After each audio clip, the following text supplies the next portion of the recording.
Sir, national investigation agency കഴിഞ്ഞ ദിവസം 6 ഉക്രൈൻകാരെ പിടികൂടി. അത് നമ്മുടെ മിസോറാം മ്യാൻമാർ അതിർത്തിയിൽ നിന്നാണ്. എന്ന് പറഞ്ഞാൽ ഇവരെ കൊണ്ടുവന്നത് ഒരു അമേരിക്കക്കാരനാണ് എന്നുള്ളതിൻ്റെ ചില സൂചന കൂടി ലഭിച്ചു. മൊത്തം കൂടി വായിച്ചെടുക്കുമ്പോൾ കുറച്ച് ദുരൂഹതകളില്ലേ ഇതിനകത്ത്? ഒരുപാട് ദുരൂഹതകളുള്ള സംഭവമാണ്. കാരണം എന്താണെന്ന് വെച്ച് കഴിഞ്ഞാൽ, ഈ അമേരിക്കക്കാരൻ മാത്യു ആൻ ഡ്യൂക്ക് എന്ന് പറഞ്ഞ ആളാണ്. ഈ മാത്യു ആൻ ഡ്യൂക്കിൻ്റെ ജീവിതം നോക്കുമ്പോൾ വലിയ കുഴപ്പം പിടിച്ച ഒരാളാണ്. അയാൾ ഈ സിറിയ പോലുള്ള സ്ഥലത്തൊക്കെ പോയി സ്വന്തം നിലയ്ക്ക് സംഘടനയൊക്കെ ഉണ്ടാക്കി പോരാട്ടമൊക്കെ നടത്തുന്ന ഒരാളാണ് എന്നാണ് ഇപ്പോൾ വെളിവായിരിക്കുന്നത്. അപ്പോൾ ഈ മ്യാൻമറിൽ പല തീവ്രവാദി സംഘങ്ങൾക്കും ഈ ആയുധങ്ങൾ കൊടുക്കുന്ന ഒരു സംഘമാണിത് എന്നാണ് NIA കണ്ടെത്തിയിരിക്കുന്നത്. അതുമാത്രമല്ല, എന്തുകൊണ്ട് യുക്രൈൻകാർ ഇവിടെ നമ്മുടെ അതിർത്തിയിൽ വരുന്നു, നമ്മുടെ നാട്ടിൽ വരുന്നു, പിന്നെ അനധികൃതമായിട്ട് പെർമിറ്റൊന്നുമില്ലാതെ വന്നുകൊണ്ടാണല്ലോ പിടിച്ചത്. എന്നിട്ട് മിസോറാമിൽ വന്നിട്ട് മ്യാൻമറിലേക്ക് പോകുന്നു. മ്യാൻമറിൽ പട്ടാള ഭരണകൂടമാണ്. ആ പട്ടാള ഭരണകൂടത്തിൻ്റെ മേധാവി റഷ്യയുമായിട്ട് അടുപ്പമുള്ള ആളാണ്. റഷ്യയിൽ നിന്ന് ആയുധമൊക്കെ വാങ്ങിക്കുന്നു. അതുകൊണ്ട് ആ പട്ടാള മേധാവിയെ തീർക്കാൻ വന്ന യുക്രൈൻകാരാണ് ഇവര് എന്നാണ് സംശയിക്കുന്നത്. ഈ യുക്രൈൻകാരെ നയിച്ചു വന്നയാൾ ഒരു അമേരിക്കക്കാരൻ. അപ്പോൾ ഇയാൾ ഈ മാത്യു ആൻ ഡ്യൂക്ക് എന്ന് പറയുന്ന ആള് ശരിക്കും ഒരു ദുരൂഹ അമേരിക്കൻ കൂലിപ്പട്ടാള നേതാവാണ് അയാൾ എന്നാണ് വിവരങ്ങളിൽ നിന്ന് മനസ്സിലാകുന്നത്. അപ്പോൾ മ്യാൻമറിലെ തീവ്രവാദികൾക്കൊപ്പം ഒക്കെ നീങ്ങുന്ന ഒരാളാണ് ഇയാൾ. നോർത്ത് ഈസ്റ്റ്, നമ്മുടെ വടക്ക് കിഴക്കൻ സംസ്ഥാനങ്ങൾ, പിന്നെ അതിർത്തി, മ്യാൻമർ അതിർത്തിയിൽ ഈ മ്യാൻമർ തീവ്രവാദികൾക്ക് മ്യാൻമറിൽ പല തീവ്രവാദി സംഘങ്ങളുണ്ടല്ലോ, അപ്പോൾ അവർക്ക് പരിശീലനവും കൊടുക്കുന്നുണ്ട് എന്നാണ്. എന്ന് പറഞ്ഞാൽ അവിടുത്തെ പട്ടാള ഭരണകൂടത്തിനെ അട്ടിമറിക്കാനായിട്ട് ഇന്ത്യയുടെ ഭൂമി ഉപയോഗിക്കുന്ന കുറച്ച് യുക്രൈൻകാർ, അവർക്ക് നേതൃത്വം നൽകിയ ഒരു അമേരിക്കക്കാരൻ. അങ്ങനെ ഒരു വളരെ ദുരൂഹമായ സംഘമാണ് ഇത്. ഈ മാസം 13-ാം തീയതി ആണ് ഇവരെ പിടികൂടുന്നത്. അപ്പോൾ പിടികൂടിയപ്പോൾ ഈ അമേരിക്കക്കാരൻ്റെയും യുക്രൈൻകാരുടെയും ഒന്നും വിവരങ്ങൾ പുറത്തു വന്നിരുന്നില്ല, പേരുകൾ പോലും വന്നിരുന്നില്ല. ഇപ്പോഴാണ് വരുന്നത്. ഈ മാത്യു ആൻ ഡ്യൂക്ക് എന്ന് പറഞ്ഞ അമേരിക്കക്കാരൻ സൺസ് ഓഫ് ലിബർട്ടി ഇന്റർനാഷണൽ എന്ന് പറഞ്ഞൊരു സംഘടനയുടെ സ്ഥാപകനാണ്. സോളി SOLI എന്നാണ് ഷോർട്ട് ഫോം. ഇയാൾ ഡോക്യുമെൻ്ററി ഫിലിം മേക്കറാണ് എന്ന് പറയുന്നു. പിന്നെ സ്വയം പ്രഖ്യാപിത വിപ്ലവകാരിയാണ് ഇയാൾ. തന്നെ പല രാജ്യങ്ങളിൽ പോയിട്ട് വിപ്ലവം നടത്തുന്നു. മുല്ലപ്പൂ വിപ്ലവം മുതൽ ഇയാൾ ഇങ്ങനെ ഓരോ രാജ്യത്ത് അറബ് സ്പ്രിംഗ് മുതൽ ഇത് ചെയ്തുകൊണ്ടിരിക്കുന്നു. 10 കൊല്ലമായി പല സ്ഥലത്താണ് ജീവിക്കുന്നത്. സിറിയയിലും ലിബിയയിലും ഒക്കെ ഇയാൾ പോയിട്ടുണ്ട്. അപ്പോൾ ഈ 6 യുക്രൈൻകാരുടെ പേരൊക്കെ ഇപ്പോൾ അവൈലബിൾ ആണ്. യുക്രൈൻകാരുടെ പേര് പറഞ്ഞിട്ട് പ്രത്യേകിച്ച് കാര്യമൊന്നും ഇല്ലാത്തതുകൊണ്ട് പറയുന്നില്ല. അപ്പോൾ ഇയാൾ 1981 ബാൾട്ടിമോറിൽ അമേരിക്കയിൽ ജനിച്ചതാണ് ഈ അമേരിക്കൻ തീവ്രവാദി. അയാൾ ഈ ഗേറ്റ് ടൗൺ യൂണിവേഴ്സിറ്റി, ആ സർവകലാശാലയിൽ നിന്ന് സെക്യൂരിറ്റി സ്റ്റഡീസിൽ ബിരുദാനന്തര ബിരുദം കഴിഞ്ഞ ആളാണ്, മാസ്റ്റേഴ്സ് കഴിഞ്ഞ ആളാണ്. അത് കഴിഞ്ഞ് മോട്ടോർ സൈക്കിളിൽ ലോകം കാണാനായിട്ട് ഇറങ്ങി. മോട്ടോർ സൈക്കിളിൽ ചിലപ്പോൾ ഈ മോട്ടോർ സൈക്കിൾ ഡയറീസ് ഉണ്ടല്ലോ ചെഗുവേരയുടെ, ഇതൊക്കെ വായിച്ച പ്രചോദനം ഉൾക്കൊണ്ടിട്ടായിരിക്കും. മിഡിൽ ഈസ്റ്റ്, നോർത്ത് ആഫ്രിക്ക, ഇവിടെയൊക്കെയാണ് പോയത്. എന്ന് പറഞ്ഞാൽ പോയിരിക്കുന്നതൊക്കെ ഇസ്ലാമിക രാജ്യങ്ങളിലാണ് എന്നുള്ളത് കാണാം. എന്നിട്ട് 2011 അറബ് വസന്തം വിപ്ലവം നടക്കുന്ന കാലത്ത് അവിടെയൊക്കെ ഉണ്ടായിരുന്നു.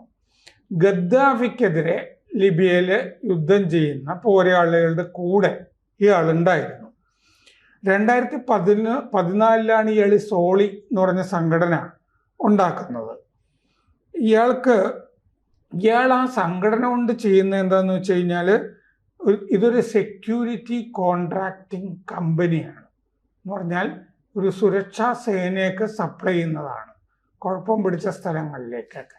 അത് അങ്ങനെ കാശ് വാങ്ങിക്കുന്ന ആള്. എന്നിട്ട് ഇപ്പോൾ യുക്രൈൻകാരെയും ഇങ്ങനെ ഇയാൾ പോരാളികളെ കൊടുത്ത് സഹായിക്കുന്നു എന്ന് പറയുന്നു. മ്യാൻമറിലെ പട്ടാള മേധാവി മിൻ ഓങ് ഹലായും റഷ്യയുടെ അനുകൂലിയായിട്ടുള്ള ആളാണ്. റഷ്യയുടെ MI-8 ഹെലികോപ്റ്ററുകൾ, Su-30 ഫൈറ്റർ ജെറ്റുകൾ, ഇതൊക്കെ വാങ്ങുന്ന പട്ടാള മേധാവിയാണ് അദ്ദേഹം. അപ്പൊ റഷ്യയിൽ നിന്ന് ആയുധം വാങ്ങി റഷ്യക്ക് അനുകൂലമായി ഒരു ഭരണകൂടം മ്യാൻമറിൽ. അപ്പൊ ആ ഭരണകൂടത്തിനെ തകർക്കാൻ ഇങ്ങനെ 6 യുക്രൈൻകാരും ആയുധങ്ങളും ഒക്കെ ആയിട്ട് വന്നിരിക്കുന്നു.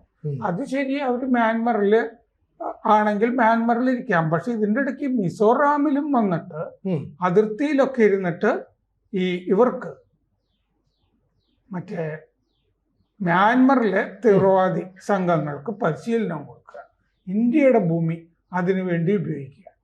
ഇവർ കൂലിപ്പെട്ട ആൾക്കാരാണല്ലോ ഈ അമേരിക്കക്കാരനൊക്കെ. അപ്പൊ ആരിവരെ ഇങ്ങോട്ട് അയച്ചിരിക്കുന്നു, ഈ ദൗത്യം ഏൽപ്പിച്ചിരിക്കുന്നു എന്നൊക്കെ ഉള്ളത് ദുരൂഹമാണ്. അപ്പോൾ ഇവർ ഇന്ത്യക്കെതിരായ ഭീകര ഗൂഢാലോചന നടത്തി എന്നുള്ളതാണ് NIA കേസ്. ഈ 7 പേര്, 6 യുക്രൈൻകാരും ഇയാളും. ഇപ്പോ യുക്രൈൻ നമ്മുടെ വിദേശകാര്യ മന്ത്രാലയത്തിൽ പ്രതിഷേധം അറിയിച്ചിട്ടുണ്ട്. ഇവർ പാവങ്ങളാണ്, ഇവരെ വെറുതെ വിടണം എന്നൊക്കെ പറഞ്ഞിട്ടുണ്ട്. അമേരിക്ക പക്ഷേ അങ്ങനെ ഒരു പ്രതിഷേധം അറിയിച്ചിട്ടുമില്ല. അമേരിക്കയ്ക്ക് കുറച്ചുകൂടി അതിനെപ്പറ്റി ഇയാളെപ്പറ്റി, ഇയാൾ അമേരിക്കക്കാരനാണല്ലോ, അയാളെപ്പറ്റി ധാരണ ഉണ്ടാവും. ഒരു അമേരിക്കക്കാരൻ, അയാളുടെ ജോലി ഇതാണ്, ഇയാളെപ്പറ്റി ഒരു ഡോസിയർ തന്നെ അമേരിക്കയിൽ കാണുമല്ലോ. അപ്പോൾ യൂറോപ്പിൽ നിന്ന് ഇന്ത്യ വഴി മ്യാൻമറിലേക്ക് ധാരാളം ഡ്രോണുകൾ ഇവർ കടത്തിയിട്ടുണ്ട്. യൂറോപ്പിൽ നിന്ന് ഡ്രോണുകൾ കടത്തിയിട്ടുണ്ട്. ചിലപ്പോൾ ഡ്രോണുകൾക്ക് പ്രധാനപ്പെട്ട ഉണ്ടാക്കുന്ന സ്ഥലമാണല്ലോ യുക്രൈൻ. ചിലപ്പോൾ യുക്രൈനിൽ നിന്ന് തന്നെയായിരിക്കും ഇത് കൊണ്ടുവന്നിരിക്കുന്നത്. യൂറോപ്പിൽ നിന്ന് ഇപ്പോൾ പറഞ്ഞ ഒരുപാട് ഡ്രോണുകൾ മ്യാൻമറിലേക്ക് ഈ കലാപകാരികൾക്ക്, മറ്റേ പട്ടാള ഭരണകൂടത്തിനെതിരെ യുദ്ധം ചെയ്യാനായിട്ട് കൊണ്ടുകൊടുത്തു എന്നാണ് പറഞ്ഞിരിക്കുന്നത്. അവിടുത്തെ വംശീയ സായുധ ഗ്രൂപ്പുകൾക്ക് എന്നാണ് നമ്മുടെ NIA FIR പറഞ്ഞിരിക്കുന്നത്. ആ ഗ്രൂപ്പുകൾ ഇന്ത്യയിലെ തന്നെ ചില ഭീകരവാദി ഗ്രൂപ്പുകൾക്ക് ആയുധം കൊടുക്കുന്നുണ്ട് എന്ന് FIR പറഞ്ഞിട്ടുണ്ട്. എന്ന് പറഞ്ഞാൽ മിസോറാമില്, മണിപ്പൂരില് ഒക്കെയാണല്ലോ ഇത് ഉദ്ദേശിക്കുന്നത്. മ്യാൻമറിൽ നിന്ന് ആയുധം വരുന്നു എന്ന് പറയുമ്പോൾ നമ്മുടെ ഈ മണിപ്പൂർ, മിസോറാം പോലുള്ള സ്ഥലങ്ങളിലൊക്കെ ഈ അവിടുത്തെ ഭീകരവാദികൾ ഉപയോഗിക്കുന്ന ഡ്രോണുകൾ, അത് വരുന്ന റൂട്ട് ഇപ്പോൾ പിടികിട്ടിട്ടുണ്ട് എന്ന് വളരെ വ്യക്തം. അത് ഇത്തരം ഗ്രൂപ്പുകൾ വഴി മറ്റേ യുക്രൈനിൽ നിന്നൊക്കെ വരുന്നതാണ് എന്ന് സംശയിക്കേണ്ടിയിരിക്കുന്നു എന്നാണ് നമുക്കിപ്പോൾ മനസ്സിലാകുന്നത്. മാർച്ച് 13 ഇവർ ഇന്ത്യയിലെത്തിയപ്പോൾ ആണ് പിടിച്ചത്. മിസോറാമിൽ അനധികൃതമായിട്ട് ഇവർ കറങ്ങി നടക്കുന്നുണ്ടായിരുന്നു. പ്രത്യേക പെർമിറ്റ് ഒന്നും ഉണ്ടായിരുന്നില്ല. ഇന്ത്യ മ്യാൻമാർ അതിർത്തി അനധികൃതമായിട്ട് ഇവർ ക്രോസ് ചെയ്ത് കടന്നു. യുക്രൈൻ്റെ ഈ എംബസിയുമായിട്ട് ബന്ധപ്പെട്ടിട്ട് നമ്മുടെ വിദേശകാര്യ വകുപ്പ് ഈ 6 പേർക്ക് വേണ്ട നിയമസഹായം കൊടുക്കുന്നുണ്ട്. ഒരു വക്കീലിനെ ഉണ്ടാക്കി കൊടുക്കുന്നുണ്ട്. UAPA ആണ് ചുമത്തിരിക്കുന്നത്. അതിലെ 18-ാം വകുപ്പ് അനുസരിച്ചിട്ടാണ് കേസ്. ഈ അമേരിക്കൻ പൗരനെ പിടിച്ചത് പക്ഷേ ഈ അതിർത്തിയിൽ വെച്ചിട്ടല്ല. അമേരിക്കൻ പൗരൻ ഈ മാത്യു യാൻ ഡ്യൂക്കിനെ പിടിച്ചത് കൊൽക്കത്ത വിമാനത്താവളത്തിൽ വെച്ചിട്ടാണ് പിടിച്ചത്. യുക്രൈൻകാര് 6 പേരിൽ 3 പേര് ലക്നൌവിൽ വെച്ചിട്ട്, ലക്നൗ എയർപോർട്ടിൽ നിന്നാണ് പിടിച്ചത്. 3 പേര് ഡൽഹി എയർപോർട്ടിൽ നിന്നാണ് പിടികൂടുന്നത്. അപ്പോൾ ഇവരെ ഫോളോ ചെയ്തിട്ടാണ് ഈ എയർപോർട്ടിൽ വെച്ചൊക്കെ പിടിക്കുന്നത്. ശനിയാഴ്ച മജിസ്ട്രേറ്റിന്റെ മുമ്പിൽ ഹാജരാക്കി 27-ാം തീയതി വരെ റിമാൻഡ് ചെയ്തിട്ടുണ്ട്. ഇതാണ് ശരിക്കും പറഞ്ഞാൽ ഇപ്പോൾ നമ്മുടെ അതിർത്തിയിലേക്ക് കൊണ്ടുവരിക എന്ന് പറഞ്ഞാൽ നമ്മുടെ രാജ്യത്തിന്റെ കൂടെ ചില ആളുകളുടെ പരോക്ഷമായ സഹായം ഇതിനകത്ത് നമ്മുടെ നാട്ടിലെ തീവ്രവാദി ഭീകര ഗ്രൂപ്പുകളുണ്ട്. അതെ, മണിപ്പൂരിലൊക്കെ ഈ അത്യാധുനിക ആയുധങ്ങൾ ഉണ്ട് എന്നൊക്കെ ഉള്ളതെന്നൊക്കെ നമ്മൾ നേരത്തെ ചർച്ച ചെയ്തിട്ടുണ്ടല്ലോ. അത് ചൈന വഴിയൊക്കെ ആയിരിക്കും വരിക എന്നൊക്കെ അക്കാലത്ത് റൂമേഴ്സ് ഒക്കെ ഉണ്ടായിരുന്നു. ഇപ്പൊ അത് കുറച്ചുകൂടി വ്യക്തത വന്നിട്ടുണ്ട് അതിൻ്റെ അകത്ത്. ഇങ്ങനെ ഒരു അമേരിക്കക്കാരനും 6 യുക്രൈൻകാരെയൊക്കെ പിടിച്ചപ്പോൾ ഡ്രോണുകൾ യുക്രൈനിൽ നിന്ന് വരുന്നതാണോ എന്ന് തന്നെ ഒരു സംശയം ഇപ്പോൾ വന്നിരിക്കുന്നു.